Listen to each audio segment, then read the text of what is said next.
નમસ્કાર. સુરતના વરાછા ઝોનમાં ખેલ મહાકુંભ 2025 અંતર્ગત બહેનોની ખો-ખો અને ઝોન લેવલ કબડ્ડી સ્પર્ધાનું સફળ આયોજન થયું. મેયર દક્ષેશભાઈ માવાણી હાજર રહી ખેલાડીઓને શુભેચ્છા પાઠવી અને ઉત્સાહિત કર્યા.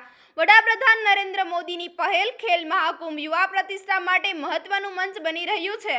કાર્યક્રમમાં ભરતભાઈ શાહ, ભાવિસાબેન પટેલ તેમજ આચાર્યો અને મોટી સંખ્યામાં રમતવીરો ઉપસ્થિત રહ્યા. સુરત શહેર છેલ્લા 2 વર્ષથી ખેલ મહાકુંભમાં પ્રથમ ક્રમે આવી રહીને રાજ્યમાં આગવી ઓળખ બનાવી રહ્યું છે. વધુ સમાચાર માટે જોતા રહો આરપી ગુજરાત ન્યૂઝ રાજકોટ.